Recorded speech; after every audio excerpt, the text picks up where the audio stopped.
Bismillahirrahmanirrahim. Alhamdulillahirabbil alamin. Wassalatu wassalamu ala al-mab'uthi rahmatan lil alamin, nabiyyina Muhammadin wa ala alihi wa sahbihi wa man tabi'ahum bi ihsanin ila yaumiddin. Amma ba'd. Alhamdulillah, kita masih melanjutkan pelajaran kita. Masih dalam baca Risalah Al-Usul min Ilmi Al-Usul karya Fadilatul Syekh Al-Allamah Muhammad bin Shalih Al-Utsaimin rahimahullahu ta'ala. Dan alhamdulillah kemarin kita sudah masuk ke dalam pembahasan tentang at-ta'arud, pembahasan yang baru. Dan insyaallah ta'ala tidak tersisa bagi kita kecuali hanya beberapa lembar lagi. Dan kita targetkan dengan mohon pertolongan dan kemudahan dari Allah Subhanahu wa taala, semoga kita bisa menyelesaikannya di pekan ini insyaallah. Baik. Bismillahirrahmanirrahim. Tsumma qala rahimahullahu taala al-qismu tsalits. Bentuk yang ketiga. Dari apa ini? Dari ta'arud. Ayakuna ta'arud baina amin wa khasin. Terjadinya ta'arud antara dua dalil, yang satunya umum dan yang satunya khusus. Fa yukhassasul 'ammu bil khass. Ini gampang. Untuk bentuk yang ketiga, ketika terjadi ta'arud antara dua dalil, satunya umum, satunya khusus, ya yukhassasul 'ammu bil khass. Dikhususkan yang umum dengan dalil khusus. Mithaluhu qauluhu sallallahu alaihi wasallam fima saqatis sama'ul ushr. Sabda Nabi alaihi salatu wassalam, pada setiap apa yang tumbuh dengan sebab aliran air hujan, maka padanya terdapat 1/10, maksudnya dari zakat. Wa qauluhu sallallahu alaihi wasallam laisa fi maduna khamsati ausukin sadaqah. Tidak ada sedekah atau zakat di bawah dari 5 ausuk. Kemarin 5 ausuk kesimpulannya berapa? 750 kilo di sisi Ibnu Utsaimin rahimahullah dan 900 kilo di sisi Ibnu Baz rahimahumullah taala jami'an. Di bawah daripada ini, kata Nabi alaihi salatu wassalam, laisa fihi sadaqah. Tidak ada zakatnya. Ta'arud tidak ta'arud.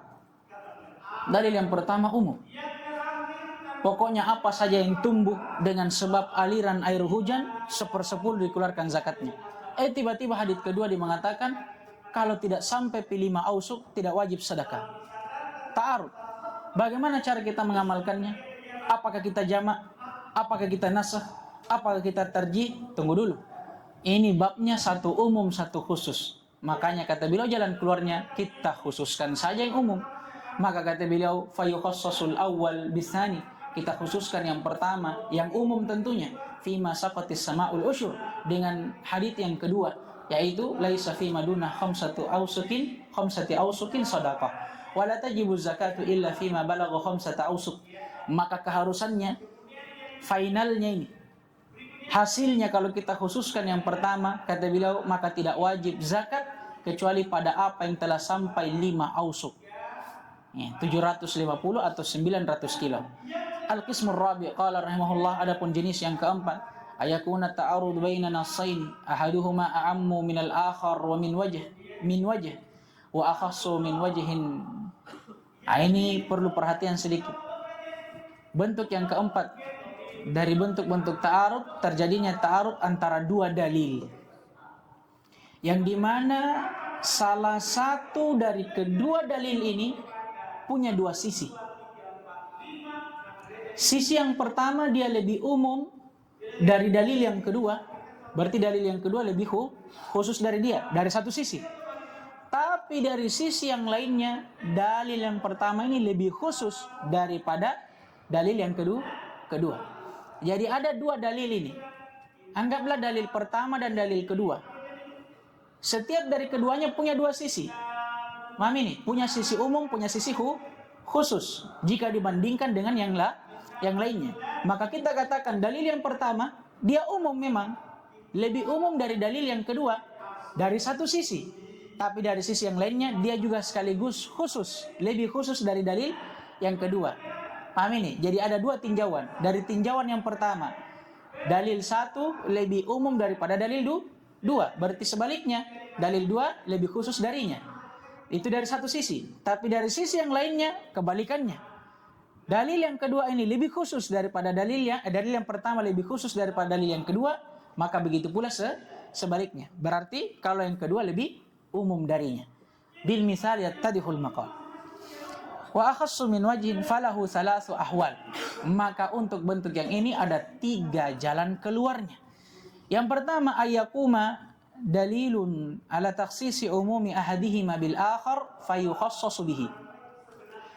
Adanya dalil yang menunjukkan akan dikhususkannya keumuman salah satu dari keduanya. Dengan dalil itu, maka kalau ada yang seperti ini dikhususkan hal tersebut. Maksudnya kalau ada dalil atau korina yang menunjukkan bahwa salah satu dari keduanya ini mengkhususkan yang lainnya, maka kita khususkan. Contoh, misaluhu, contohnya qauluhu ta'ala, firman Allah Subhanahu wa taala, walladzina yatawaffawna minkum wa yadharuna azwajan yatarabbasna bi anfusihinna arba'ata ashhurin wa asyra. Dan bagi laki-laki yang wafat, meninggal dunia di antara kalian, wa yadharuna azwajan, dan dia meninggal wafat dalam keadaan dia tinggalkan istri-istrinya. Ia tarabbasna, maka hendaknya bagi sang istri yang ditinggal oleh suaminya, ditinggal mati, menahan dirinya arba'ata ashhuri wa asyra, 4 bulan 10 hari. Ayat ini tentang iddah seorang wanita yang dicerai mati oleh suaminya. Kata Allah, 4 bulan 10 hari. Wa qauluhu, dan firman Allah SWT yang lainnya, wa ulatul ahmali ajaluhunna ayyadhna hamlahum.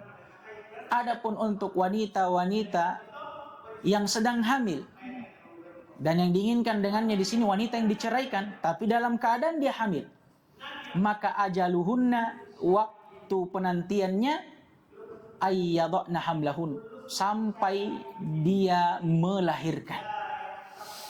Fal'ula, maka ayat yang pertama khassatun fil mutawaffa anha, ini khusus bagi wanita yang dicerai mati.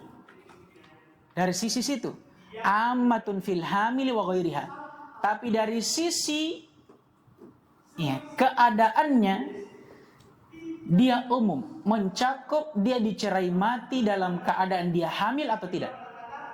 Nah, sekarang perhatikan dulu ayat yang pertama. Ayat yang pertama menjelaskan iddahnya siapa? Orang atau wanita yang dicerai mati. Kalau dari sisi status cerainya, dia khusus. Karena hanya membahas orang yang cerai mati. Khusus. Tidak mencakup orang yang cerai hidup. Ini khusus untuk cerai mati. Tapi kalau keadaannya, ini umum. Untuk wanita yang dicerai mati, mencakup. Baik dia dicerai mati dalam keadaan hamil atau tidak. Maka dari sisi status dia khusus. Karena dia khusus untuk wanita yang dicerai mati. Tapi kalau dalam keadaan cerainya, keadaan dia pada saat diceraikan, dia umum. Dia mencakup cerai dalam keadaan hamil atau tidak. Paham tidak ini untuk ayat yang pertama? Wasaniyah, adapun yang kedua, khassatun fil hamil. Dia lebih khusus dari sisi keadaannya si wanita pada saat diceraikan. Karena dia hanya menyebutkan orang yang hamil. Tidak masuk di dalamnya wanita yang dicerai dalam keadaan tidak hamil. Maka dari sisi keadaan dia dicerai, dia lebih khusus. Wa ammatun fil mutawaffa anha wa ghairiha. Tapi dia lebih umum dari sisi status cerainya. Karena untuk yang kedua ini, ayat yang kedua, ini masuk di dalamnya wanita yang dicerai mati atau cerai hidup. Paham tidak ini? Siapa yang belum paham angkat tangan? Dari dua ayat ini, setiap dari keduanya punya sisi umum dan setiap dari keduanya juga punya sisi khusus dari sisi yang lain. Ayat yang pertama, dia umum dari sisi apa? Status cerainya. Dia dicerai hidup atau mati? Dia khusus dari sisi status cerainya. Karena dia hanya mencakup menyebutkan wanita yang dicerai mati, iya kan? Iya tidak? Lebih khusus ke dia. Sedangkan ayat yang kedua dari sisi status cerainya lebih umum karena tidak disebutkan di situ. Paham ini? Ini dari sisi status cerainya karena mencakup yang cerai mati atau cerai hidup. Itu sisi pertama dari sisi statusnya. Paham ini? Ayat yang pertama lebih khusus karena dia hanya menyebutkan wanita yang status cerainya cerai mati. Adapun ayat kedua lebih umum karena dia tidak menyebutkan sama sekali tentang status cerainya, maka masuk di dalamnya wanita yang status cerainya cerai mati atau hidup. Itu dari sisi pertama. Dari sisi status cerainya, maka ayat yang pertama lebih khusus daripada ayat yang kedua. Sebaliknya, berarti kalau ayat yang kedua lebih umum dari yang pertama. Sisi yang kedua atau tinjauan yang kedua dari sisi keadaan si wanita pada saat diceraikan. Untuk ayat yang pertama dia lebih umum atau khusus? Lebih umum karena tidak disebutkan keadaannya. Paham ini? Lebih umum karena tidak disebutkan keadaannya. Berarti mencakup di dalamnya wanita yang diceraikan dalam keadaan hamil ataupun tidak. Lebih umum.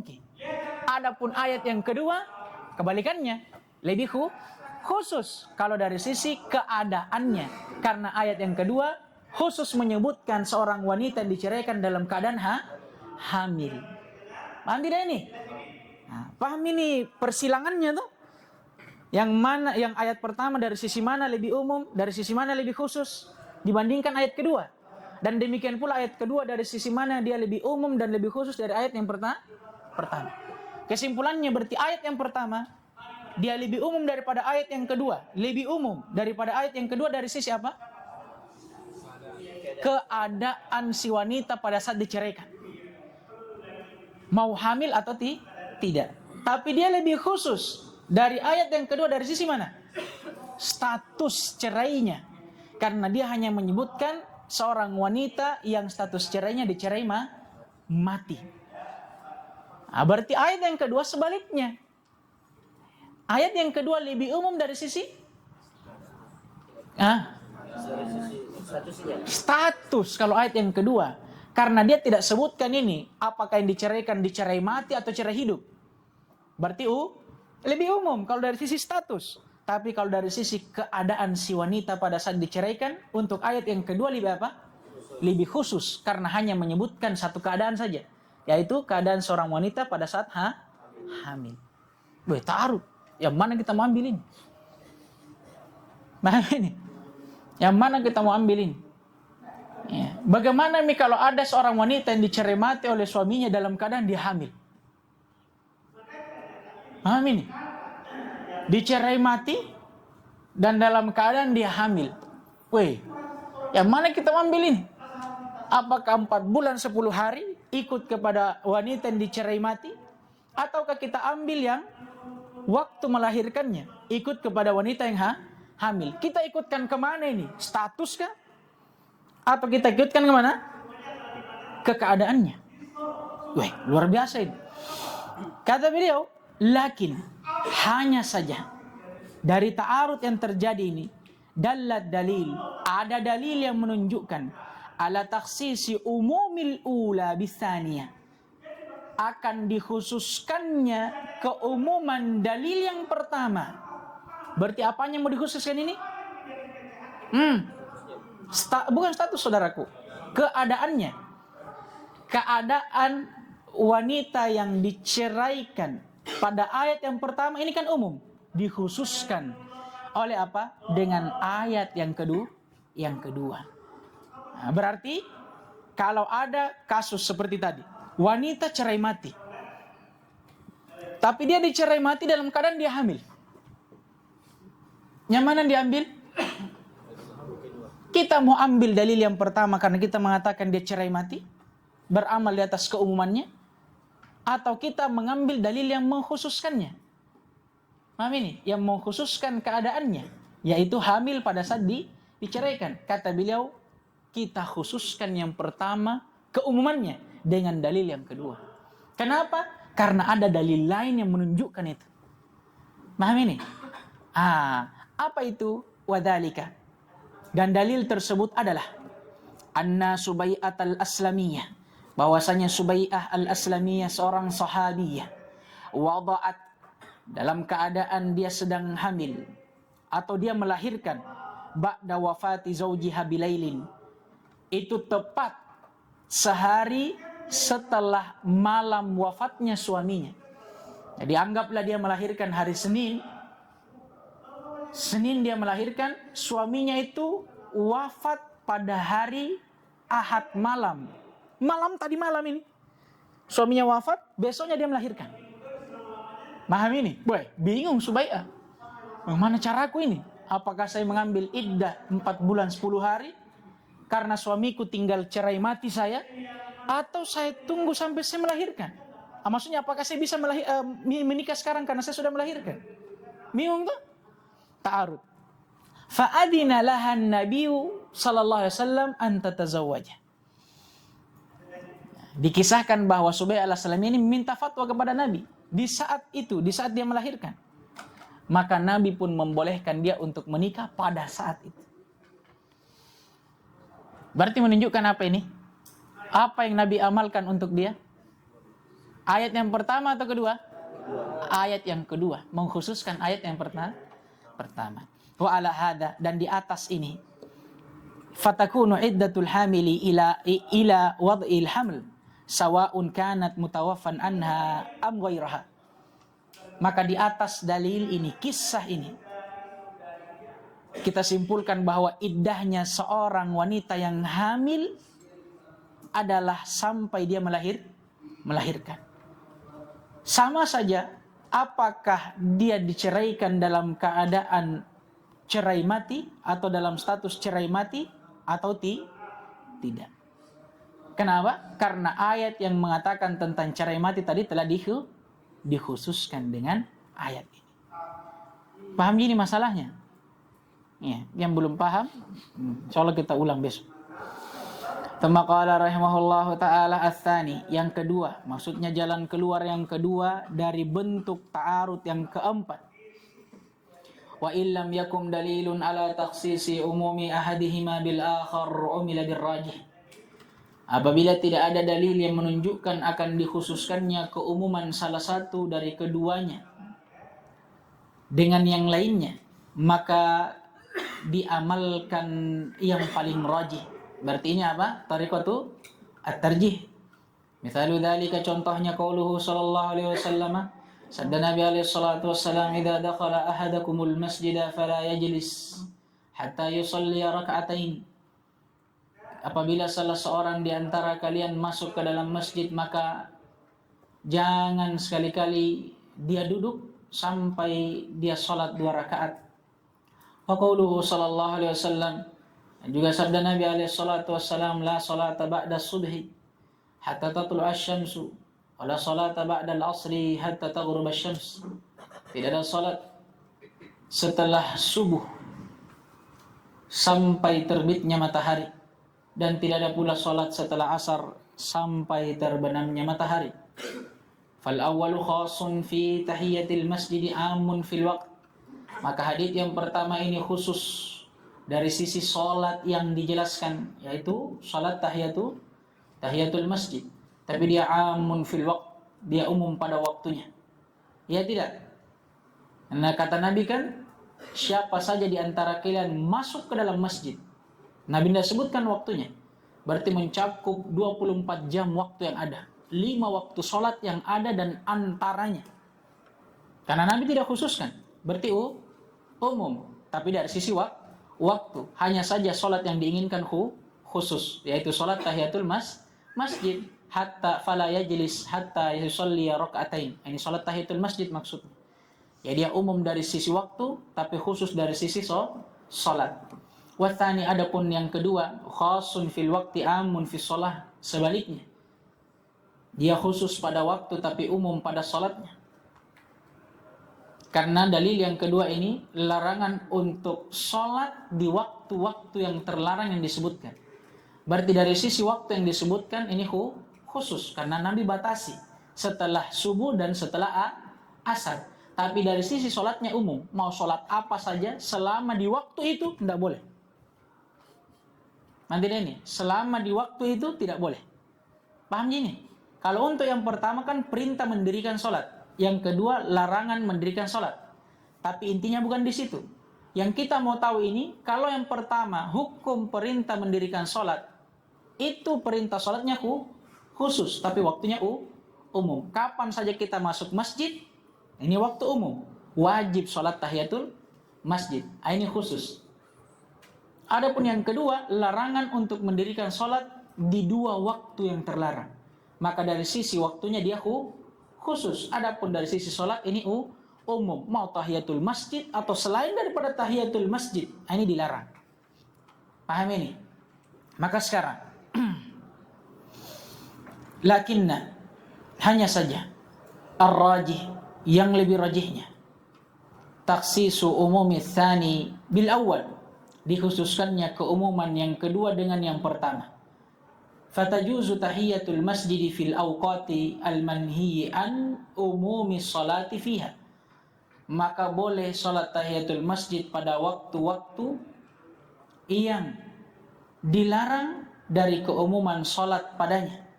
Wa innama rajjahna dzalika li'anna, tidak lain kami rajihkan hal tersebut karena takhsis umumi tsani qad thabata bi ghairi tahiyatil masjid.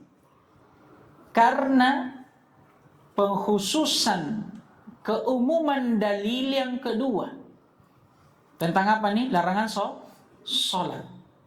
Itu telah tetap dengan selain tahiyatul masjid. Seperti apa? Kaqada'i al-mafrudati wa i'adatil jama'ati fadha'ufa umumuhu. Seperti qada, salat wajib dan mengulang salat jamaah. Nah, ini ada kan? Ada. Datang dari sahabat Mu'adz bin Jabal dan selainnya. Fadha'ufa umumuhu. Maka melemahlah keumumannya. Makanya kita lebih tarjihkan yang pertama, mengkhususkan yang kedua. Mungkin antum bertanya, apa bedanya dengan yang pertama? Apa bedanya dengan yang pertama? Kalau yang pertama ada dalil khusus yang menunjukkan bahwa salah satu dari dua dalil itu mengkhususkan yang lainnya. Paham ini? Kalau yang kedua ini tidak ada dalil khusus, tapi seakan dia kiaskan begitu. Paham ini? Sekarang kan yang kita dipermasalahkan, apa hukum sholat tahiyatul masjid di waktu yang terlarang? Paham ini tak? Karena secara umum kita diperintahkan kapanpun kita masuk masjid untuk sholat tahiyatul masjid. Tapi di sisi yang lainnya, khusus untuk waktu-waktu terlarang, kita dilarang sholat. Sholat apapun itu, termasuk sholat tahiyatul masjid. Yang kita mau cari ini benang lurusnya, lantas bagaimana kita kompromikan perintah sholat tahiyatul masjid di dalam keumuman waktu dengan larangan sholat, dengan keumuman sholat di waktu yang terlarang. Bagaimana caranya? Dilihat dalil khusus. Ada tidak dalil khusus yang menjelaskan bahwa tahiyatul masjid mengkhususkan sholat yang dilarang pada larangan sholat di waktu yang terlarang? Tidak ada dalil khusus. Karena kalau ada, kita masukkan pada bab yang pertama. Pada bab yang pertama. Tapi yang menjadi masalah di sini, betul tidak ada dalil khusus untuk sholat tahiyatul masjid. Tapi masalahnya di sana, ada dalil yang menunjukkan bahwa masalah yang lainnya, sholat yang lainnya boleh dilakukan di situ. Seperti apa? Dalil bolehnya qada sholat wajib di waktu itu. Dengan dalil khusus tentunya. Dan dalil bolehnya mengulang sholat jamaah walaupun di waktu terlarang. Dalil khusus juga. Adapun sholat tahiyatul masjid tidak ada dalil khusus. Yang menunjukkan bahwa hadits perintah tahiyatul masjid mengkhususkan hadits larangan sholat di waktu terlarang. Tapi kita ikutkan ke situ.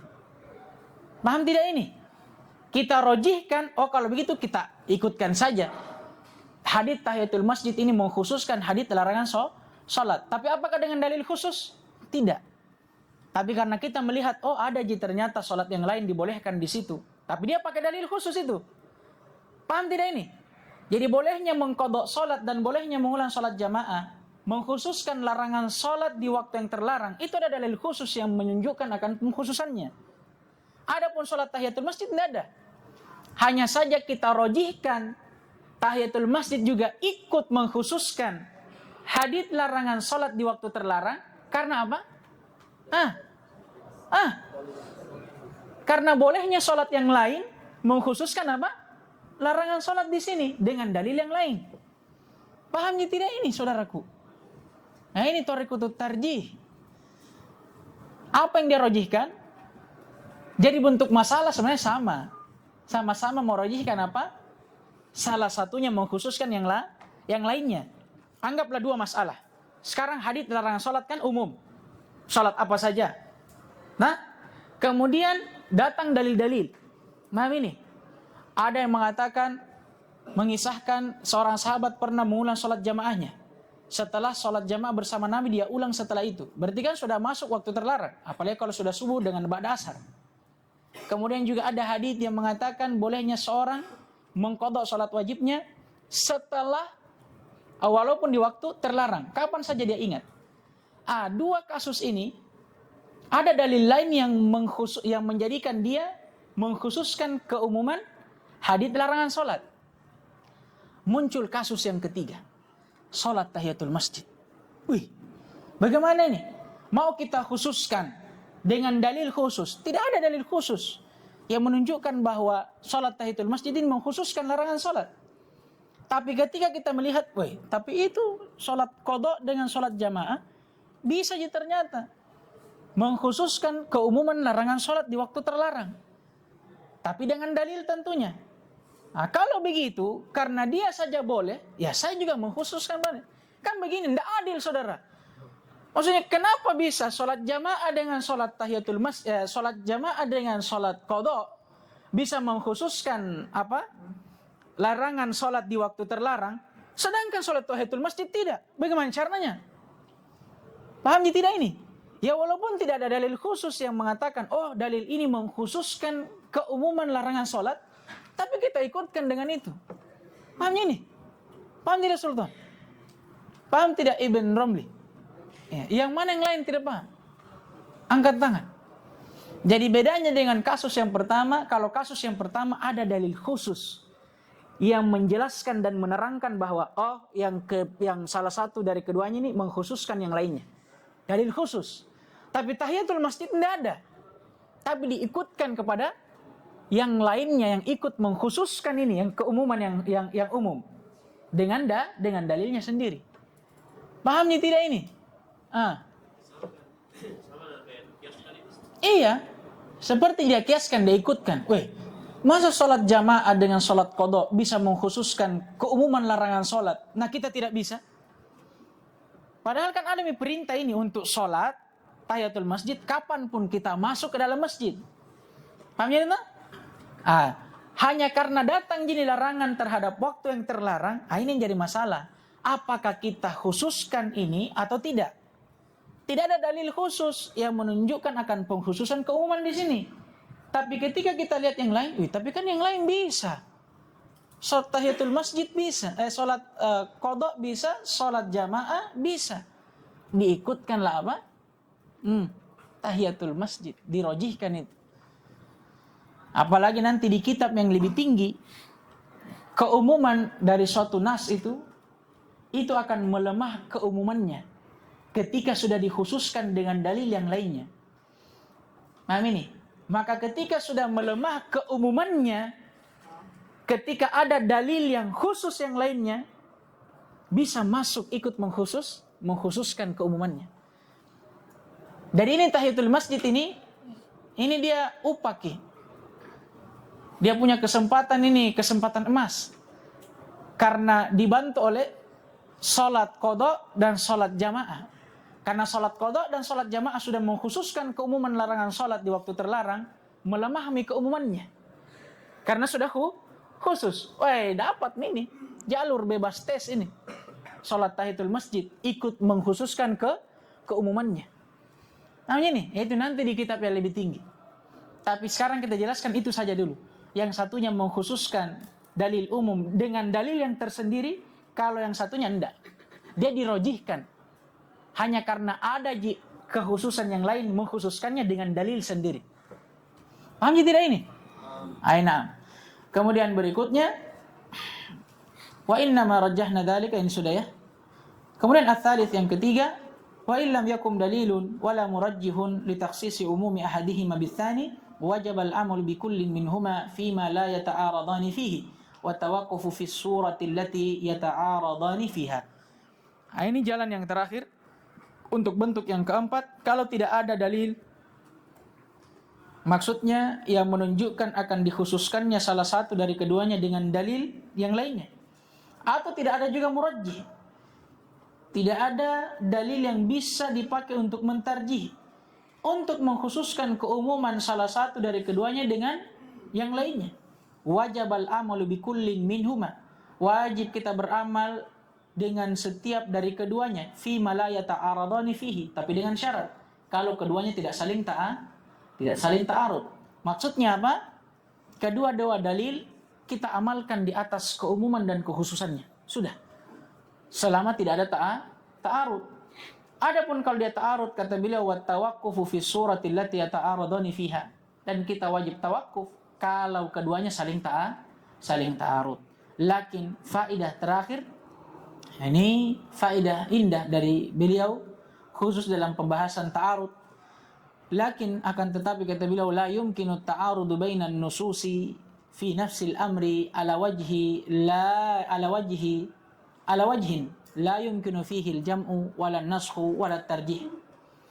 Kata beliau, tapi tidak mungkin terjadi ta'arud antara nas fi nafsil amr, pada perkara itu sendiri, ala wajhin, di atas bentuk, la yumkinu fihi al-jam'u wala an-naskhu wala tarjih, di atas bentuk sama sekali tidak ada jalan keluar, tidak bisa dijama', tidak bisa dinasakh, tidak bisa ditarjih. Ini tidak mungkin, kata beliau.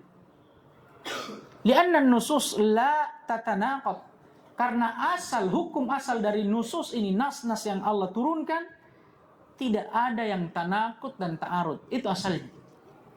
Wa Rasul sallallahu alaihi wasallam qad bayyana wa ballagh, dan Rasul sallallahu alaihi wasallam juga telah menjelaskan dan telah menyampaikan apa yang telah Allah turunkan. Wa anzalna ilaika dzikra litubayyana lin-nasi ma nuzila ilaihim, dan kami turunkan kepada Muhammad adzikra, Al-Quran. Untuk apa? Litubayyana linnas, menjelaskan kepada manusia apa yang telah diturunkan kepada mereka. Maksudnya apa? Tidak ada lagi yang ta'arud, tidak ada yang lagi tanakut. Tidak mungkin itu terjadi. Paham ini? Karena Quran jelas dan Quran juga tidak dijelaskan. Apalagi kata Nabi, wa qad taraktukum ala mithlil bayda lailuha kanahariha. Ya kan? Saya telah meninggalkan kalian di atas syariat yang sangat putih, sangat jelas, sangat terang. Saking terangnya, malam harinya itu seperti siangnya. Saking terangnya ini syariat. Nah ini. Lakin faedah, hanya saja qad yaqa'u dzalika, kadang terjadi hal tersebut, yaitu ta'arud bihasabi nadharil mujtahid. Itu ketika ditinjau dari pandangan seorang mujtahid yang membaca nas itu, yang meneliti nas itu, ya, para ulama. Itu mungkin terjadi karena apa? Likusurihi wallahu a'lam. Karena mungkin keterbatasan dia, mungkin keterbatasan ilmu, ya kan? Atau keterbatasan pemahaman. Dia punya ilmu yang luas, tapi tidak semua apa yang dia ilmui dia pahami. Atau mungkin dia punya ilmu, dia punya pemahaman, tapi tidak pernah meneliti. Maka ketika dapat dalil yang seperti ini, dia tidak bisa cari jalan keluarnya. Nah, muncullah apa? Ta'arud. Adapun kesimpulannya, asalnya Al-Quran, nas, tidak ada ta'arud.